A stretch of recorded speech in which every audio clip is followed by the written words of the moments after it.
Shalom, shalom peuple dédié partout aux Ouami, Mbote Nabino et Mbote Nabaenyo, surtout au Balandarabiso na EHP Media, Mbote Nabananzambenyo, surtout partout aux Ouami, Congolais Nyoso, Bana ya Royaume Congo Nyoso, donc Tozomo na Angola, Tozomo na Congo Kinshasa, Tozomo na Congo Brazza.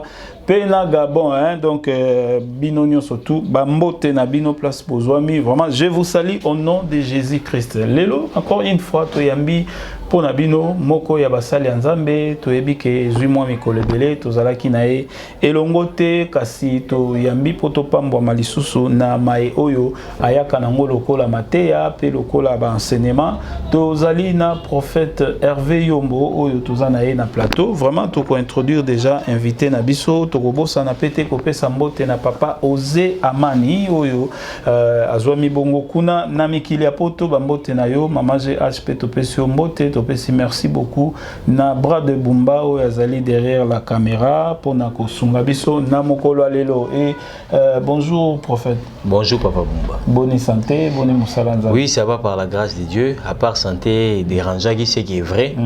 Et ça l'une des raisons. Oui, ça dit que j'ai un temps. Donc, bandeko, mais ça, non, moi, respiration, comment est difficile, toi. Voilà, parce que. Donc, tu bela ikaka, nous autres bela des fois. Donc, santé dérangée, mouké, mais par la grâce de Dieu, on est là. Et on a eu à connaître un peu beaucoup de zones. Il y a turbulence, entre autres. Et j'ai perdu mon téléphone. Numéro presque nyoso na nango na perda yango. J'ai reconfiguré répertoire nangai. Et c'est ainsi qu'on m'a dit que tout le bapé bandeko nyoso tout benga des fois. On a reconfiguré numéro na donc naza sur un numéro presque batté sauf quelques-uns au benginga né na retrouvé téléphone donc bakolo téléphone bayi téléphone na bango mukolo téléphone na téléphone donc bazuango et moi me garde mouké donc que le Seigneur soit loué dans toutes les circonstances. Nous bénissons le Seigneur et parce que monsieur a canal par lesquels tu es en contact na bandeko de par le monde et je me souviens encore grâce à cette émission je vous ai déjà dit une fois il y a l'une de mes tantes paternelles en États-Unis à perdre ma coordonnée na perdre des mêmes moyens elle m'a retrouvé elle m'a dit non la émission na pays qui Bumba et tout donc c'est une émission une bénédiction aussi et donc c'est ça donc tous celui qui dont on était en contact ou bien peut-être un gars qui a ou bien benganga une fois ou bien peut-être n'a pas ça au rendez-vous moko so mon ligne des raisons que je ne suis plus en contact avec vous parce que je n'ai plus de coordonnées à voilà, merci beaucoup prophète Hervé Yombo na ba détail wana zalaki moi eloko salaki ke to zwa tamuke boye to zalana mosali na nzambete na ba plateau na biso et déjà soki to lento kota na ba mituna na biso soki okoyi ko pambola libota na nzambe na libondeli bongo. Seigneur Jésus-Christ, bénis ton peuple. Il est écrit dans leur détresse, il envoie sa parole et sa parole les guérit. Que ta parole guérisse, ouvre les horizons, couvre de la grâce au nom de Jésus. Amen. Amen. Voilà. Prophète Hervé Yombo, des fois, tout ça là qui a mari de nuit, mauvaise rencontre, donc détail wana so batu ba bénéficiaire qui vraiment batu ba sepela ina ba thème wana. Lelo au bombeli bana nzambe ni. Lelo, gloire à Dieu, par la grâce de Dieu. Écriture et lobby, il est écrit dans les prophètes, ils seront tous enseignés des dieux. Donc Nzamba peut servir sur l'enseignement de plusieurs manières. Alors, le Seigneur a permettre que tout se pencher dans tes mokoza, dans la vie quotidienne ya chrétien. Tout dépend de la conception mais j'aimerais que mon frère ma sœur Olandabiso parce que les enseignements il faut au moins 3 séances tout ça la synthèse ça peut être plus mais nous allons faire une synthèse et dans 2 dernières émissions à part peut-être semaine au bandit tout accélérer parce qu'il y aura vraiment beaucoup d'enseignements ces temps ici et bananzamba va la connecter parce que nous serons vraiment et penser par rapport à l'enseignement au Seigneur. Voilà. Alors, toujours le sur les combats spirituels. Pourquoi les combats spirituels, chaque jour, chrétien a vivre en ango.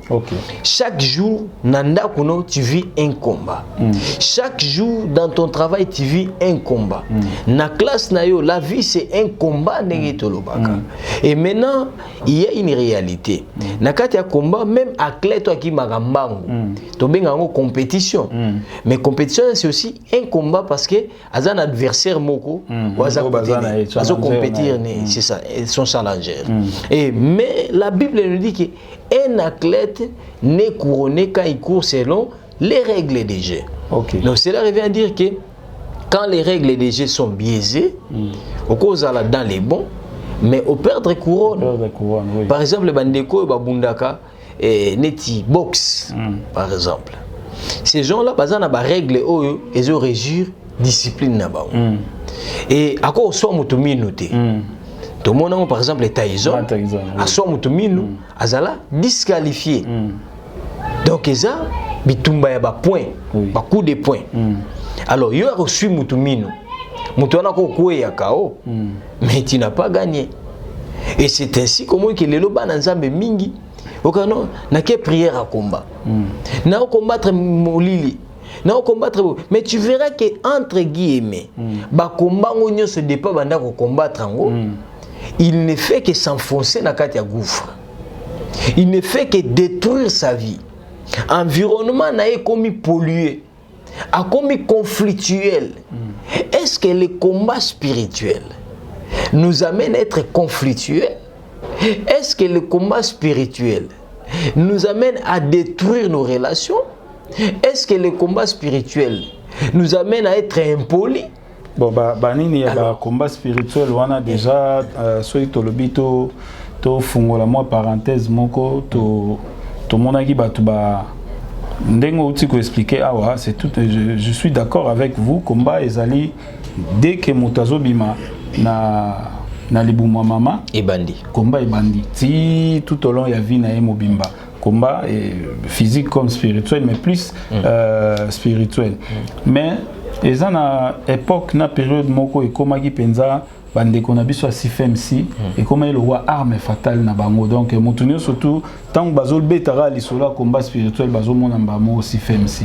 Alors est-ce que et puis elo ni pena na lina évoqué ah tant salema indengo wana to mona makambo ebele na compte ya combat spirituel a mutu a koti na combat wana a komi ko mona batunio surtout baza pembeni na ye lokola avant bakuta na basola na bango foba les kanakir dame foyer beta comment dirais-je état d'âme naie surtout est-ce qu'il faut qu'on vive un combat spirituel? Gloire à Dieu, Papa Bomba, c'est ce que j'ai dit, qu'un athlète n'est couronné que quand il court selon les règles des jeux.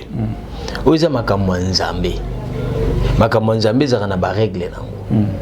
Et vous c'est normal, vous êtes un journaliste. On peut cet exemple, n'était bandeko tangi, mais moi je ne vais pas m'attarder la bandeko ya si FMC, parce que bazana ndenge na bango, bazana ba actif na ba passif na bango, oyo lelo to vandeli yango wate, pour toza lelo mandaté te, to lobela bandeko. Mais sauf que nous nous attaquons aux faits selon la parole de Dieu, sans pour autant tout indexer bango. Parce qu'il n'y a pas que des frères ou des sœurs, si FMC. Tout le monde a des délivrances, mais sous entre guillemets à combat. J'ai vu une image, déjà pembe. Prière à combat, molimo, église aura molimo, délivrance à Kanimwana Batu, Azumwana Boaki Likolo, Azuanyati Mwana, Soemino, Abimise Bamasasi. Parce que combattre Molimo Kindoki. Ils ne sont pas des CFMC. Je ne suis pas un avocat des CFMC non plus. Les ministères publics ont rechargé. Alors, pour ces, vous remarquerez qu'il y a des règles des jeux qui sont mal comprises et mal assimilées. Et vous remarquerez dans les scènes Écritures, parce que notre référence c'est la parole de Dieu. Pour la Babatanga la Bible, tout en a livre à 2 Timothée, chapitre 4, le verset 1 à 7. Le lobby, je t'encourage devant Dieu et devant Jésus-Christ qui doit juger les vivants et les morts. Et au nom de son apparition et de son royaume. Voilà, c'est Paul qui parle à Timothée. Attendez les lettres depuis prison. Abi, prêche la parole de Dieu. Insiste en toute occasion. Favorable ou non favorable. Reprend. On a dit mission sur quoi? Reprend donc côté les misamutu ko réprimander butu ko zong samutu nanzela. Censure, il y a aussi des sanctions. Pas punition ezalaka. Exhorte ko lendi samutu parfois lembi, parfois bailler ainsi de suite. Avec douceur et en instruisant. D'accord, tu papa bombola tu pantalon rouge. Longola pantalon rouge sinon le remettre yo. Non, là ce n'est pas la parole de Dieu. Donc voilà, vous avez les bandes à règle. Les bandes à règle. Donc tu vois un homme de Dieu, il a des gros mots dans sa bouche. Il parle des bêtises facilement. C'est parce que dans moulou ba ngona il faut dans ba gros mots na munoko. C'est parce que dans mungala ngona il faut dans gros mots na munoko. Parce que dans mukongo na ba gros mots, dans soit il dans ba gros mots na munoko. Tu vois un peu. Oui. Et ça babiloko ça interdite. Et c'est pourquoi la Bible déclare que parmi vous qui n'avez pas beaucoup de gens qui prêchent. Ce n'est pas parce que nous avons des gens il faut comme un pasteur. Parfois nous avons comme l'église, il faut comme un pasteur. Ce n'est pas parce que nous avons qui pouchi. Nous avons comme un pasteur. Non plus parce que nous avons madimba. Nous avons pesa bilei na basala nzambe. Nous faut comme un pasteur. Non plus parce que tu as mal au en église. Donc je dois être dans ces règles. N'enregistrer. Non plus parce que comme nous avons des témoignages à Batubele, je transforme ces témoignages en économie en gaï. Na côté ici on a un scénario na mikoti ici na kati. Na comme bête à témoignage à Batu, c'était comme si moi j'étais. Nazaki ndoki munene. Nazaki occultiste munene. Nazaki atigala aux alate. Et aujourd'hui nous voyons ces choses. Est-ce que vous avez des répercussions? Il y a des répercussions. Imaginez-vous, n'êtes par exemple, moi j'aime les femmes qui soient propres, ce qui est tout à fait normal. Moi, des fois, autobi nature n'a sens dans le au moment où tu as vu, s'il y a un indien, à Bambi en elongi. Rouge. Pour tout celui qui est une personne informée par rapport à la culture indienne, il y a initié. Ok. Mais ce que tu as aux ostia bongo. D'office, quel message que tu passes? Alors il faut regarder qu'est-ce que tu fais. De même dans les témoignages. Aux yeux témoignages mon comme mutolati dans zoto. Nazaki sataniste munene. Nazaki occultiste munene. Satan la Bible le bini. So ba bengani satana. To molili. To ba démon. Ba okene ba tamboli ba yengi. Ba ere. Ba bino nous allons retourner dans notre ancienne maison. Tu es total anan. Tu as rebi bongo d'accord, ba occultiste ba taille bon ça va. So quand on mekena nous, tu es ba so bazaki mutu na biso solo. Toi longwa. Bah il y a un vide. Ils entrent, ils vont te détruire. Nous même instrument Satan ça il a les mingi. Et on a que même phénomène témoignage et détruit ma vie à Batubele, papa Bumba. Vous êtes journaliste. Vous savez de quoi dont je parle. Phénomène témoignage.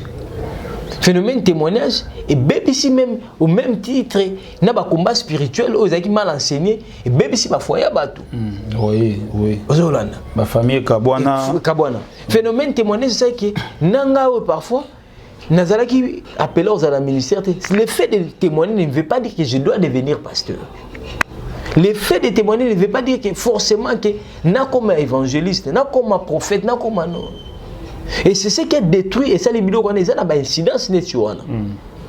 Les lots moi par exemple que mutobando témoignage avec musicien entre guillemets mokili avec peintre mais est-ce que il y a pas de peintre ou avec peintre pas qu'on la peinture mais avec pacha qui sinakati et ça la non oui ça la peinture nanga oui pour ça va marcher dans le succès mais est-ce que mutuana ce qui les lots a commis dans les seigneurs si ko peinture na yoana il faut ce qu'on a même toujours et comme objet mon témoignage. J'ai dit non. Et c'est ça que vous voyez que Moutazaki musicien na mokili et a bongoli motema. Malamo comme musicien chrétien. C'est quoi banzemba omoyemba inspiration to composition. Or on en disconvient pas nzamba cause talent wana. Oui. À parfaire en honnête Paul la bande ko kende ko persécuter tout parce qu'il était dans les religieux. Parmi les religieux. Alors, a bongoli motema tikali na nini wana. Mais vous allez voir l'unique éthiopien. Tant à bongoli motema. L'unique éthiopien n'est pas devenu prédicateur. Diacre Philippe a baptisé, accueilli les Sengo parce qu'il salue. Et c'est ce qu'aujourd'hui, nous avons des règles à jeu. Frère, qui témoigner dans l'église, nous pasteur, allez, témoignage de Benga qui va te belé, bazaki attentionné lango, alors bandi ko pesa ye, ba charge dans l'église. Frère Songolo serbo, Songolo bondele la mutupakala. Alors les frères à un certain moment, tellement il a mal assimilé la leçon. Alors on appelle ça pasteur, on appelle ça on appelle bazo yo et c'est ce désordre que nous voyons aujourd'hui au sein du combat spirituel. Et c'est comme ça, Monique, redresser la douceur. Punir s'il s'agit de punir. On est dans la règle à combat parce que le chapitre 3 a expliqué ma combat spirituel. Au moins, on appelle cet exemple. Dans le combat spirituel, nous avons vu des gens, oh non, il faut, il faut tomber bougie. Vous êtes journaliste, tout le monde a tombé dans bougie. Au nom de la sorcellerie. On n'encourage pas la sorcellerie, c'est l'esprit.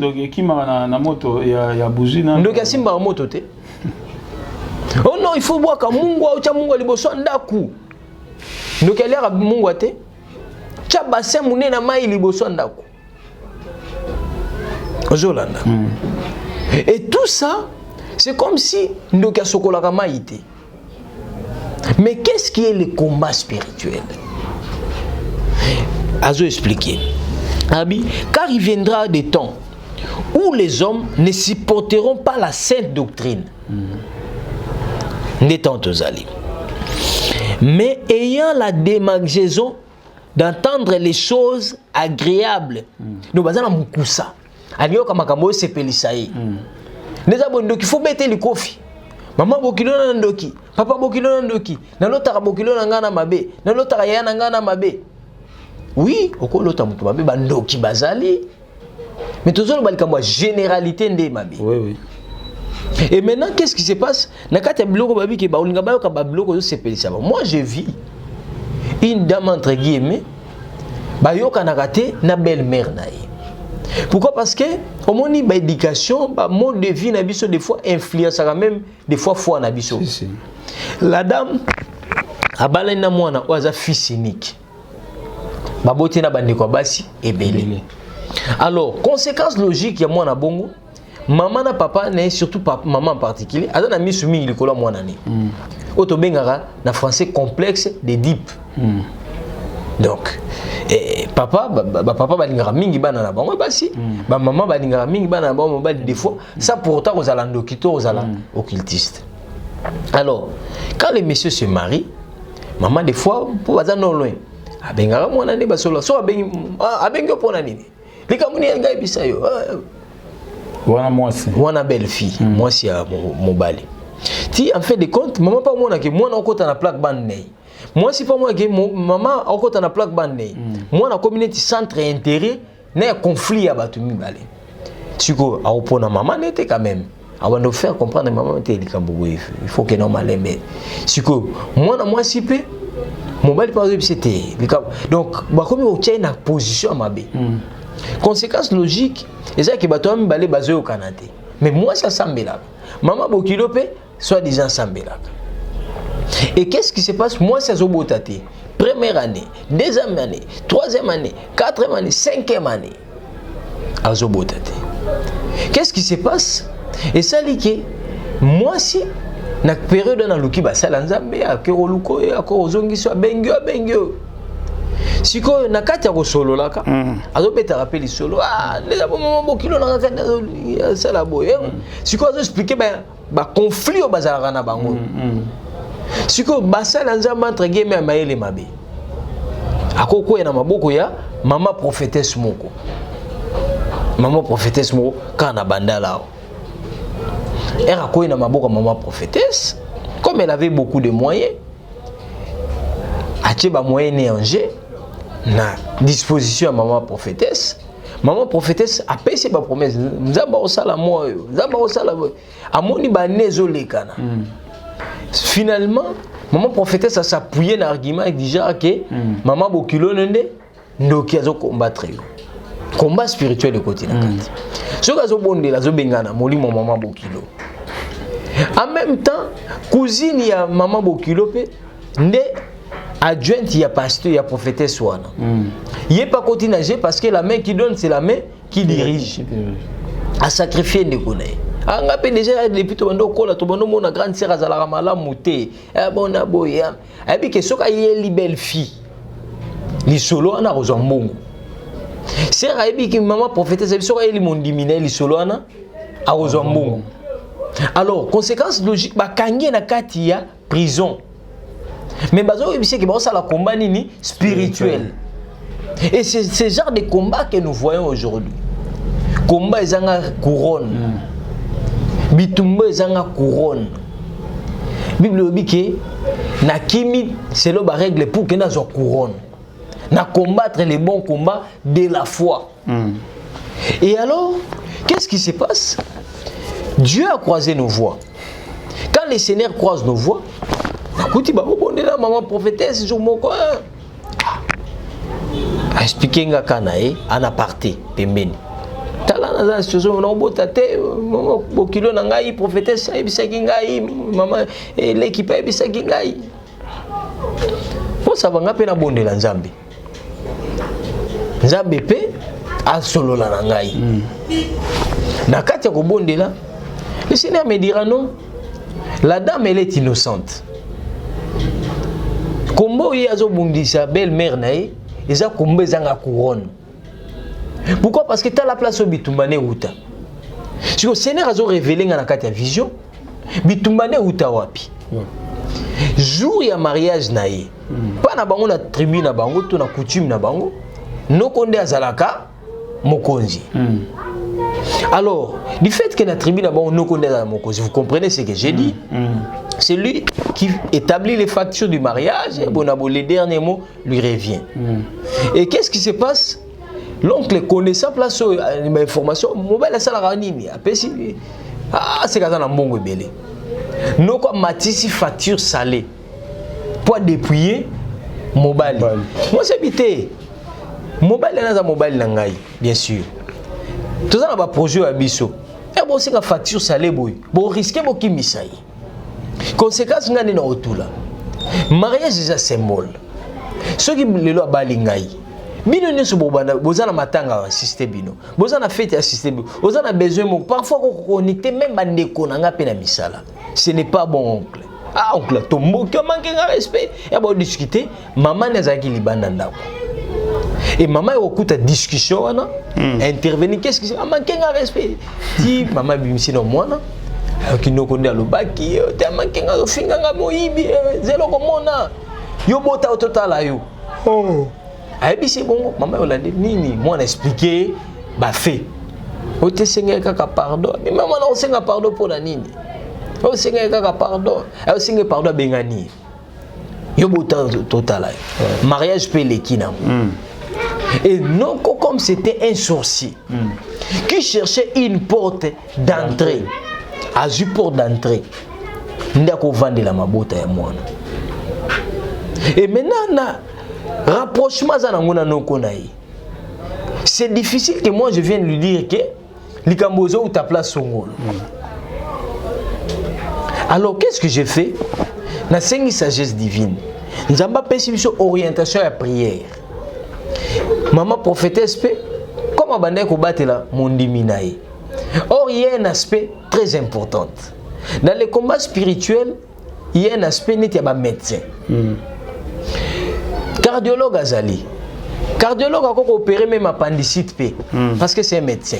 Mais spécialité les alliés, motema. Il y a ce qu'on appelle nephtalmologue. Au batalaka misu. Mais on opérer même, on longolo même pelinu parce que c'est un médecin. Mais tiki liango, c'est dentiste. Mais nous les hommes de Dieu, place liwa et outil yangoana. Embrouillement dans combat spirituel le côté wana. Yemo docteur, yemo pasteur, yemo pharmacien, yemo dentiste. Il est tout à la fois. Il est évangéliste et prophète, il est apôtre et prophète. Alors il dit que non, Jésus-Christ, il a 5 ministères. Gloire à Dieu. Mais tu ne peux pas aussi avoir tous les dons spirituels. Tu ne peux pas aussi avoir tous les 5 ministères à la fois. Parce que tu ne vas pas être l'homme accompli. Ceux qui totalent bien, ils ont des comme sous, ils ont un don, il y a prophétie. Mais autant ils ont un ministère, il y a prophétie. Mais ils ont un don, il y a guérison. Il y a des dons guérison. Si autant ils ont une prophétie, au Yebsi Moutou. Est-ce que Moutou a recommandé guérison place il y a Moutou, il y a guérison, tout au lingo ou la COP. Donc vous voyez un peu, vous avez un don guérison, mais des fois ils ont un don prophécité. Ah voilà. Vous comprenez un peu? Habite ni ça prophétie donne scanner. Est-ce que collaboration les entre Bino? Oui, mais ils pas tellement. Mais il est vrai que Zabaku a souverain. Oui. Après ça va 4, 5, 6, 7 dons bazali. Na kapé ya mutu moko ko peut inspirer. Oui, mais na pas exemple par exemple les séminaires dans l'église. C'est une collaboration. Et ça association ba grâce. Mais des fois ils alaka ba mimakango na mozinoté. Bango mona au pire ngai. Na liste. Exact. Alors qu'est-ce qui se passe? Maman passé prophète Zabino il faut nazala. OK, d'accord. Oh, moi je suis venu juste n'a pas ces réponses na likamoza na tinde na nzela nzambe. Comme déjà là une église ou à Kindaka, d'accord. Alors, elle est venue na kati ya prière. T'avais une autre lande ba osambela.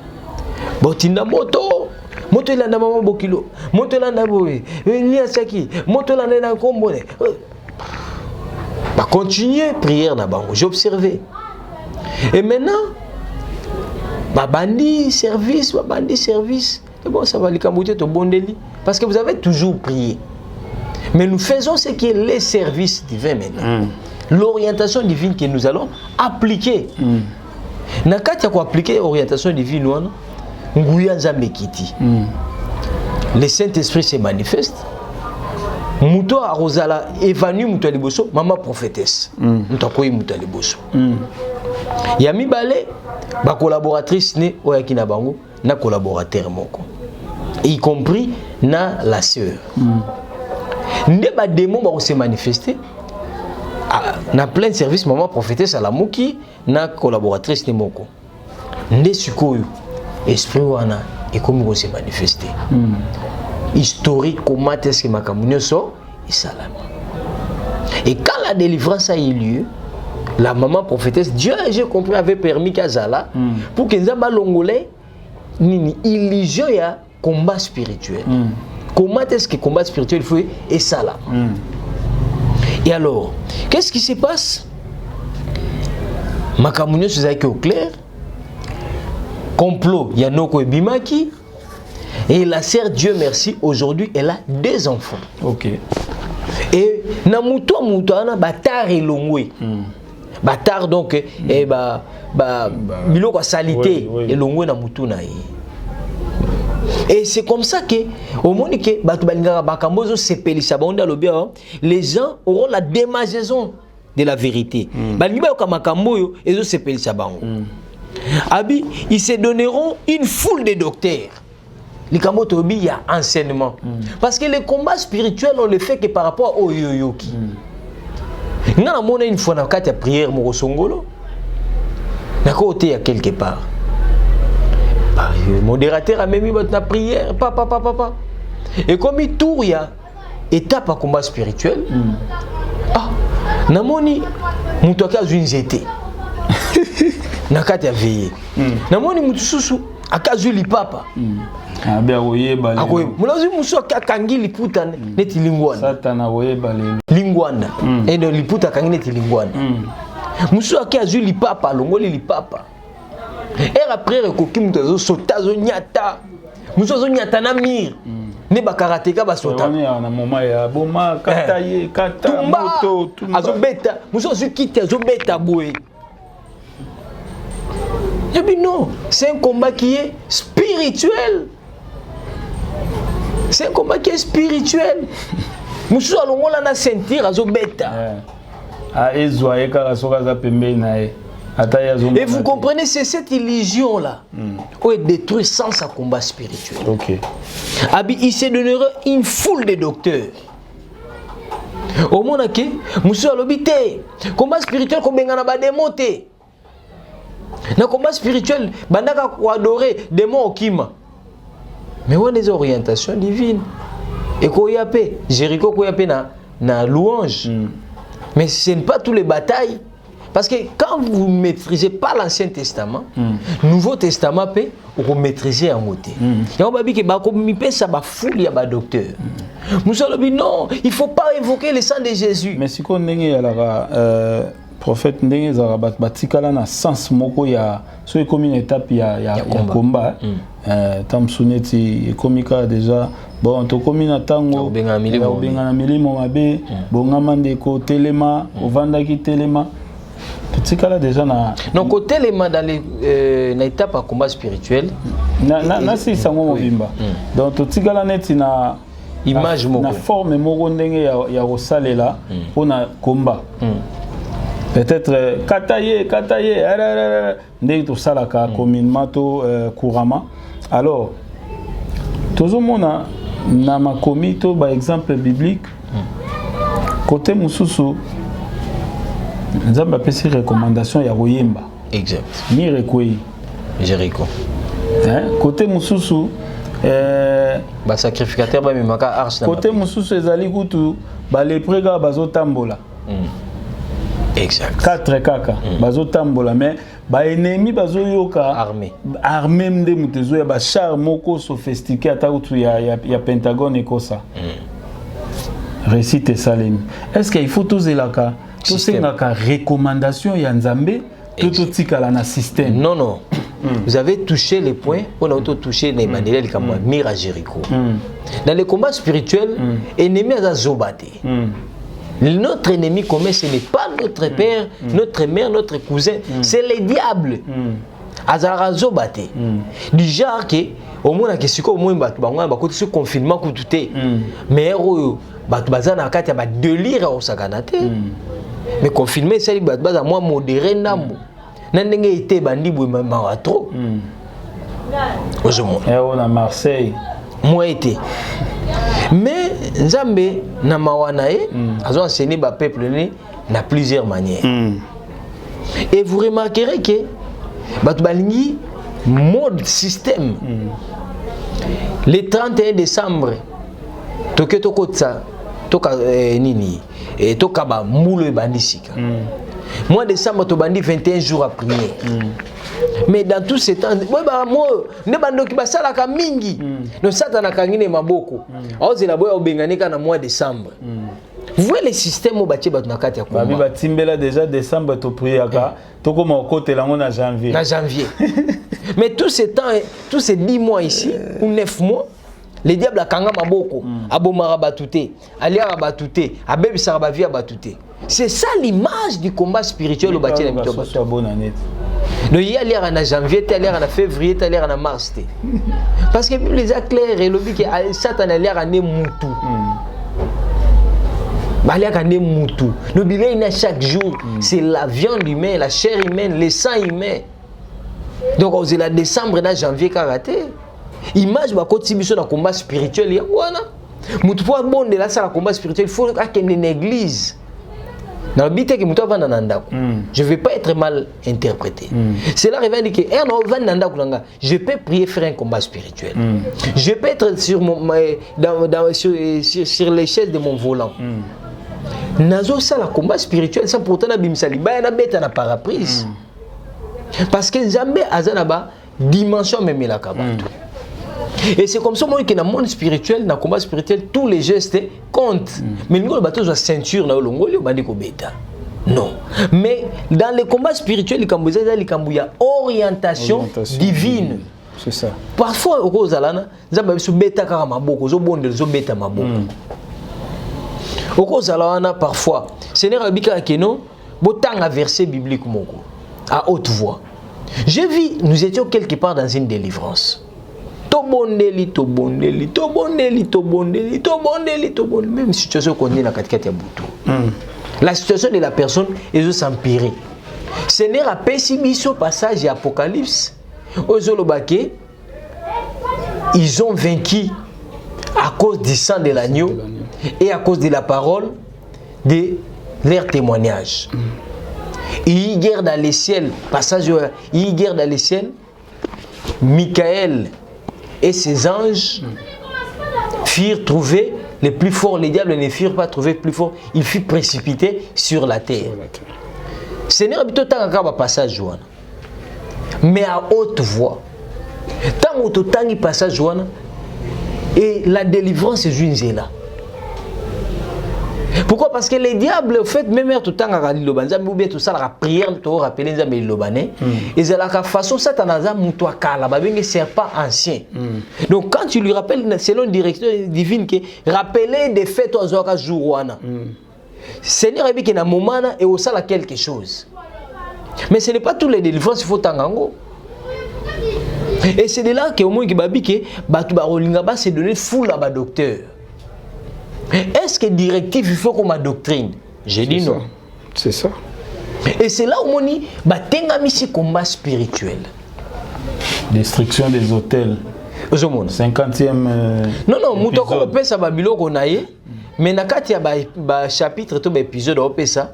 Il faut que matière ni nazo développer parce que dans l'église na ko ya chaque jour na terre Jean 3:16. Parce qu'au-delà de Jean 3:16, il faut me parler de au-delà. Il faut me parler du baptême d'eau. Il faut me parler du baptême d'esprit. Il faut me parler de la sanctification, de la crainte de Dieu. Il faut me parler de la repentance.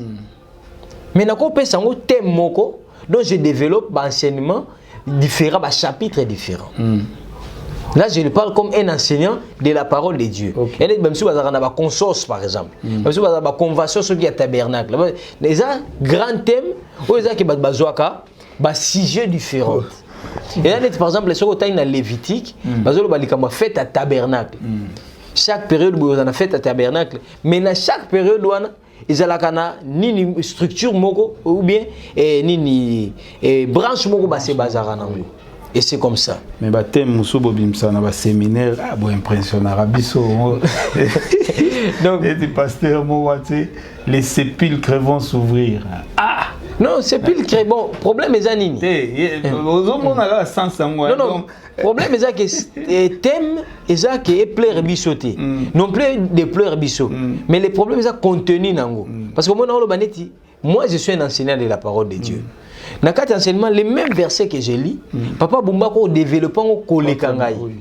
Et puis a eu connotation chaque personne a un nenga la liloba combat spirituel. Nous sommes se retrouver ah ngana bando so mon ami nous pour la délivrance pas soubara na mbeto par exemple. Donc c'est qu'il faut pas na salango na bondelaka ou bien na zo orientation. Nous sommes mon que à côté na guerre na maman bokilo ne pour rien. Bon, Netina Nyosorana, tu as vu plusieurs exemples Natina ya combat spirituel, mais Moutou. Là, c'est la lecture pour que Bandeko va comprendre. Oui. Selon leurs propres désirs, ils se donneraient une foule de docteurs selon leurs propres désirs. Détourneront l'oreille de la vérité. Bon, il y a la vérité. Tourneront vers les fables, Massapo. Les Sapo Omoni, les Aboye, Air Papa en 1988. Akendaki Alambagi Zombo, par exemple. Les abois au monde que nani chinois comme indien. Ah bah beti beaucoup. Vous comprenez un peu. Pas de balingi bilo bon. Au monde des abois, yebaka mundela comme esclave. Nous avons besoin d'intérêt ni mundela comme esclave toi comme libre. Et toi bilo on chaque culte chaque dimanche. Et vous allez voir même que ba fable entre autres, nous sali groupe ba fan club naï. Nous avons les canacats émission boy. Donc na bando beta ba benga ba plaisanterie. Omona. Mais suka nango na zui verset biblique moko to tangi pona ko masquer. Vous comprenez un peu? C'est ça qui se fait régulièrement aujourd'hui. Et comme si cela ne suffisait babi, ils se détourneront de la vérité. Ani te obise que au moni malade et au beta yoana. Parce que au fond on lui porte dans Satan parce que tu es impudique. So obise lo bo akimi. Ah oui, les sous au kutana papa bumba. Ah il bisa ranga makamba bo non. Au moins frère. Il y a les vies nangate. Te on les a vie privée nangai. Il y a vie privée nangai. Babi ne juge point. C'est aux jeunes église aux la tamabe. Là ta bomba nzoto parce que vous a muto lokumu. So vous a pressé. Vous a batala motema même et la mort la timotema netindio. Vous comprenez un peu? Voilà, et papa, maintenant, si on a besoin d'expliquer que détourneront l'oreille de la vérité, ils se tourneront vers les fables, mais toi, sois sobre. Ok. Sobre, prudent. En toutes choses, supporte les souffrances. Fais l'œuvre d'un évangéliste. Donc, Théa Baninga, remplis bien ton ministère. Car pour moi, je sers déjà des libations, donc parfum. Et le moment de mon départ s'approche à Koufaye Paul. J'ai combattu les bons combats. J'ai achevé la course. J'ai gardé la foi. J'ai gardé la foi. Okay. Parce qu'au moment où on a le combat spirituel, par exemple, à Bengani ba démon. Mais ça même, il y a un peu de salité. Qui donc non. Nezabo par exemple, ngai na ote kabi biloko na ngai. Na telemi na mesa to na boutique na ngai. Je chasse parce que les moi quand bébé ça misala bana nzambe. Na bonde na bengani milimo mbe memaka parfois pe bitula. Na vandi pe na ozela. Et na moni 1 heure, 2 heures, 3 heures du temps. Ezoleka. Ah, prière on a moni te matagité. Nazongeli même exercice.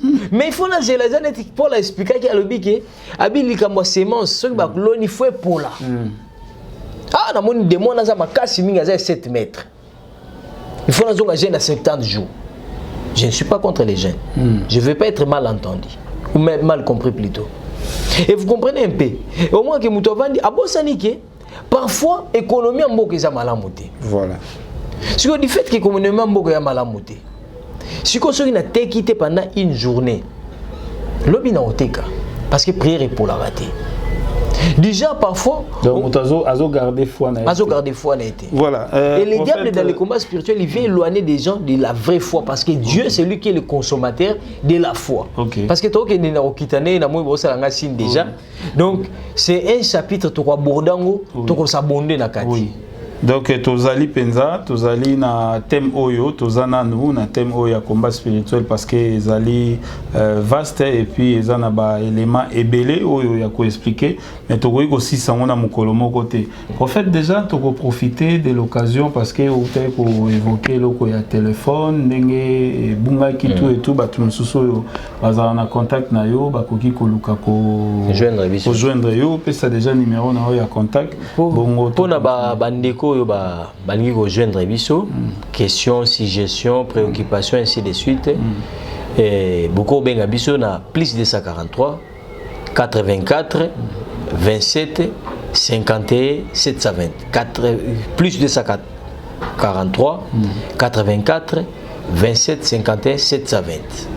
Voilà, 720 à la fin ou un numéro il y a prophète Hervé Yombo, on surtout azana mituna ya rutuna sur ba message to thème oyo toza ko évoquer déjà oyo ya combat spirituel mais ba thème mususu les kaki ba mauvaise rencontre peut-être oyo kaka mauvaise rencontre ou bien baloba nini kuna vous pouvez appeler pour na kozwa ba détail mususu et puis tant d'autres questions so gineti prière to nini prophète azali wana équipe mobimba pe ezali oyo ba ko bondela na tina na biso na ba problème na biso mosali na kati ya en tout cas les toute dernière question ou répondre biswango un peu courte na kati ya passage wana ozaiki ko ozotanga olobi message Paul azotindela Timothée na kati ya prison bino pe le roi basali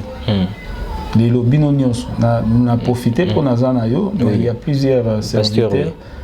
Ndeko na bino moko aza na prison bozwi temps ya otindela ye pe message moko ya ko conforter to ko pousser ye na eloko moko ezali avec Mokuna. Oui, gloire à Dieu. Et Christ a lobby. J'étais en prison. Au Talangaïté. Na belaki ko visiter Ngaïté. Otunaki nazalaki wapi otunanga kolo kota prison wapi ngala mona kiotabi moninga to ndiko na yo. C'est un serviteur de Dieu et déplacement ya okendo talae est forcément physique. Je peux compatir avec la personne ngana belaki par exemple. Parfois prière nanga na osala chaque jour, parfois na recommander.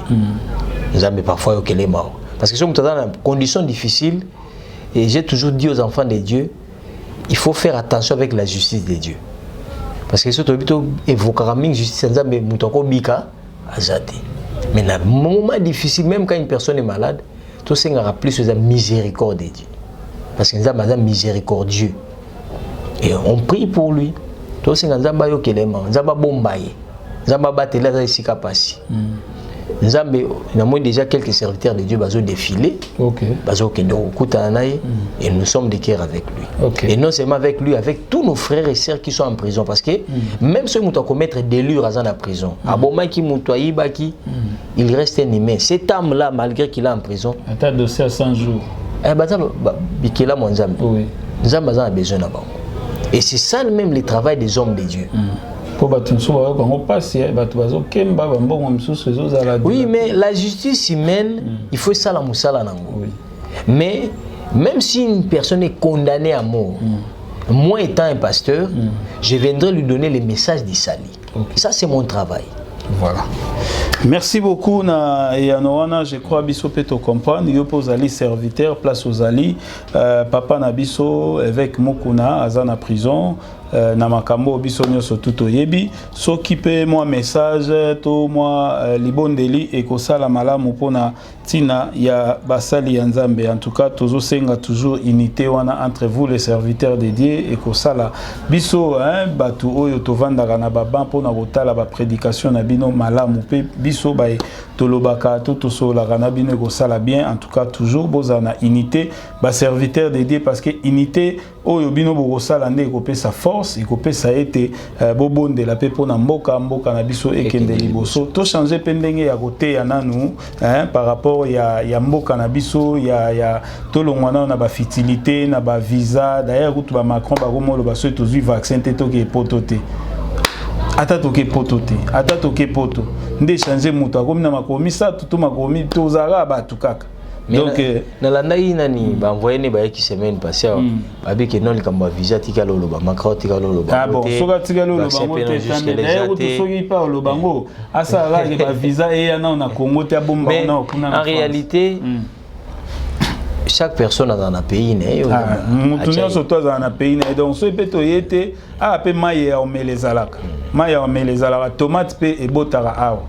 Donc vous avez une tomate coton peut to lukango to sali pe lamba donc ça n'a rien à voir ya lukaga to kende Guinée to kende Bangui to kende Irlande to voilà papa to comme na suka liloba moke na baenyo surtout balandi biso nzamba pambola bino. La première des choses vous allez connecter vraiment comme le Seigneur nous a donné les souffles de vie, tout ça les tient dans souffle à souka et comme nous avons biso okende na ko quitter tous en assez moi ces derniers temps vous allez vraiment connecter parce que nous allons multiplier beaucoup des émissions alors parce qu'il faut vous allez enseigner vous allez édifier vous allez réprimander vous allez exhorter le banza melobi. Quant à émission on est là même sur mon émission Mikolo Mingité, on est là, on est toujours connecté. Quand même des fois on attaque n'a papa bomba moi mingi. Mais c'est ça donc la famille c'est la voilà. Dans la réalité donc aussi on peut prier Seigneur Jésus-Christ. Nous recommandons cet auditoire de nos frères, nos sœurs partout dans le monde dans maboko na yo. Bible lobby, j'ai combattu les bons combats de la foi. Nzambe faire triompher mon frère na kati ya bitumba zanango. Bao baza na kati ya maladi longisa bango bitumba maladi na kombo na Yesu. Bao baza na kati ya bitumba ya mokili longisa bango na yango Seigneur. Bakabwana na mokili parce que la chair combat l'esprit Seigneur. Bao baza na kati ya bitumba kindoki longisa bango kindoki longa bango te. Bao baza na kati ya bitumba ba occultiste bazo bundisa bango longisa bango au nom de Jésus-Christ. Seigneur, bao baza na kati ya bataille ya célibat longisa bango. Bao baza na kati ya bataille ya emploi longisa bango. Bao baza na kati ya bataille ya koluka Seigneur mon Dieu pona ba famille na bango, pona libota na yo, pona musala na yo, ba missionnaire partout dans le monde longisa bango au nom de Jésus-Christ. Nasengi grâce na faveur na yo afin que ba combattre les bons combats, les combats de la foi. Que la grâce demeure et visite chacun de nous au nom de Jésus-Christ. Amen. Amen.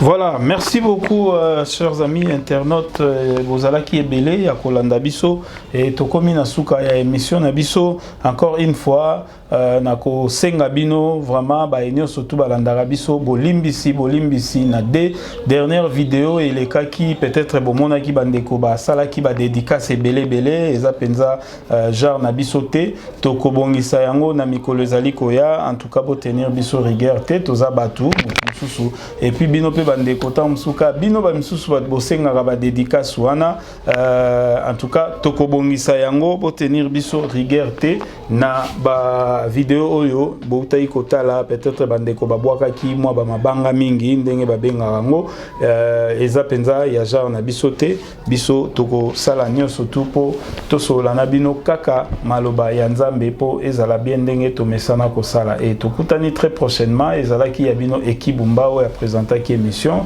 ayambaki prophète Hervé Yombo et puis azala qui aidé na mon petit frère Brad Bumba qui est derrière la caméra et azali kuna na Pissom Premier TV donc ceux qui peuvent s'abonner kuna et ko sala malamu ndenge tozoloba toujours donc toujours kaka na musala ya nzambe et tokutani très prochainement tolobi ensemble ndenge toloba na bino glory be to Lord. Bye.